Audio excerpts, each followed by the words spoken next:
एक बहुत ही महत्वपूर्ण मुद्दे को लेकर आपके सामने आए हैं और वो मुद्दा आपको भी उतना ही प्रभावित करता है शायद जितना इस देश के विपक्ष को करता है।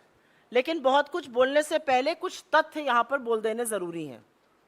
अभी अभी बजट सेशन की समाप्ति हुई है और हिंदुस्तान की राजनीति में पहली बार, आजाद हिंदुस्तान के 75 साल की राजनीति में पहली बार सत्ता पक्ष ने सदन का अवरोध किया और सत्ता पक्ष ने सदन नहीं चलने दिया और एक संयुक्त विपक्ष ने एक स्वर में इस सरकार को घेरा और एक संयुक्त विपक्ष ने जेपीसी की अडानी महाघोटाले पर बात की। हम ईडी जा रहे थे, हमारे सांसद 200 सांसदों को 2000 पुलिस फोर्स रोकता है। हम संसद में जहां धरना करते हैं वहां पर मार्शल्स आते हैं, हमारे माइक बंद कर दिए जाते हैं और विपक्ष की सबसे मजबूत और प्रखर आवाज को विपक्ष के ही नहीं सदन से ही निष्कासित कर दिया जाता है, एक मैच फिक्स करके, एक रिवर्स इंजीनियरिंग कर कर।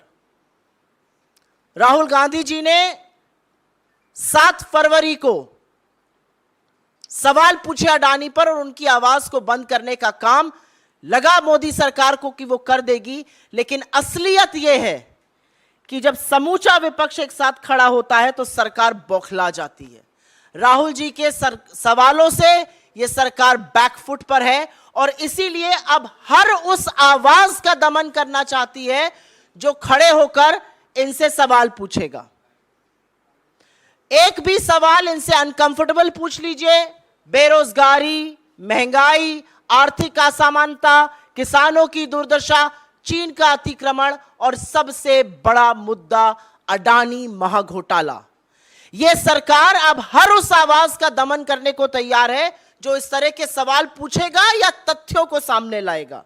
बड़े बड़े खुलासे हुए हैं, चाहे वो अडानी महाघोटाला हो, चाहे वो चीन का अतिक्रमण हो। मुझे खेद के साथ कहना पड़ता है, जब अधिकांश मीडिया को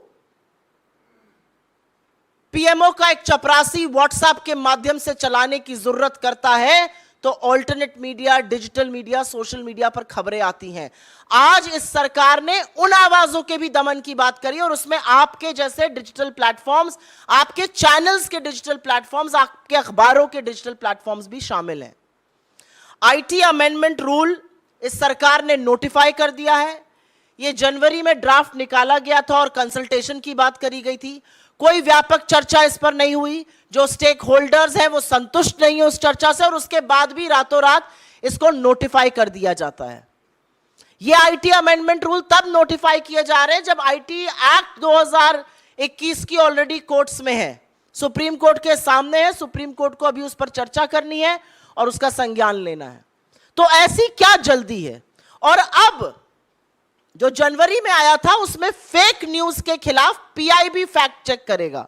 अब और भी बड़ी बात कह दी गई है, फेक न्यूज या मिस इंफॉर्मेशन जो सेंट्रल गवर्नमेंट के खिलाफ है उस पर एक इंडिपेंडेंट यूनिट जो सरकार के अंतर्गत रहेगी बॉडी, वो फैक्ट चेक करेगी। सरकार ही कोतवाल है, सरकार ही मुजरिम है, सरकार ही जज है, सरकार ही सब कुछ अपने बारे में करेगी। तो अगर आप कोई सवाल सरकार से उठाते हैं जो कि असहज है तो अब ट्विटर, फेसबुक, यूट्यूब, व्हाट्सएप, तमाम ऐसे प्लेटफॉर्म्स को सरकार ने अपने आप को एक एकाधिकार दे दिया, एक छत्र राज दे दिया है कि वो उनसे कहकर उस न्यूज को हटा सकते हैं। लेकिन ज्यादा कुछ कहने से पहले सरकार के ट्रैक रिकॉर्ड की बात कर लेते हैं। आपको याद होगा 2019 में चुनाव के जस्ट पहले आप ही के एक साथी ने बहुत बड़ी एक स्टोरी लगाई थी कि हिंदुस्तान में बेरोजगारी 35 साल में सबसे ऊपर है। सरकार की फैक्ट चेक यूनिट ने उसको फेक न्यूज बताया था और 31 मई को जब मोदी जी शपथ ले रहे थे तो एनएसएसओ ने वो डेटा जारी किया और 45 साल में सबसे ऊपर बेरोजगारी थी।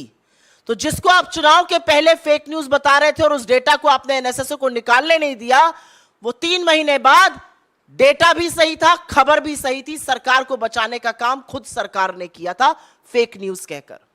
रिपोर्टर्स कलेक्टिव ने एक स्टोरी करी मार्च में 2022 में और उन्होंने कहा कि आधार जो है वो मिड डे मील स्कीम्स के लिए, जो पोषण की स्कीम्स होती हैं बच्चों के लिए, वो मैंडेटरी कर दिया जाएगा।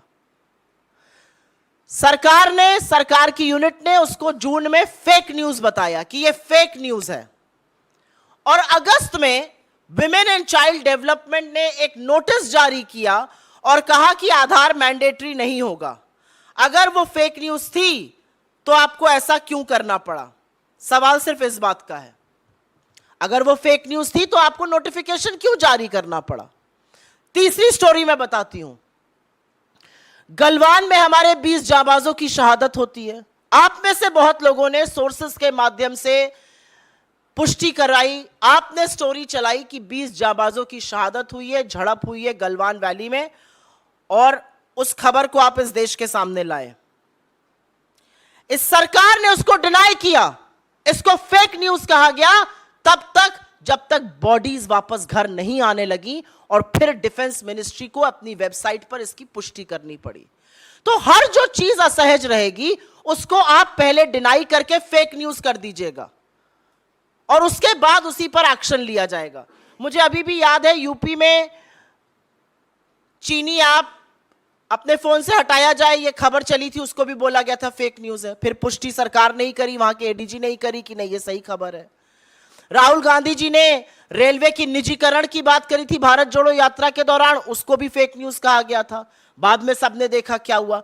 तो मेरा कहना यह है कि जो भी असहज है, अगर अब अडानी पर खुलासे होंगे जो कि लगातार हो रहे हैं, और मैं दुख के साथ भी कहती हूं और थोड़ा सा क्षोभ के साथ भी कहती हूं, अडानी के खिलाफ जो खुलासे हो रहे हैं वो मेन स्ट्रीम मीडिया में नहीं हो रहे हैं आज की तारीख में।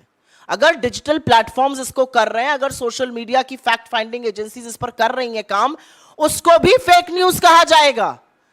अब हम देश को पूरी तरह से सेंसरशिप पर ले जा रहे हैं, क्योंकि ये जो नोटिफिकेशन है ये सिर्फ और सिर्फ सेंसरशिप है, इसका और कोई भी पर्याय नहीं है। इसका मुझे और कोई समझ में नहीं आता है।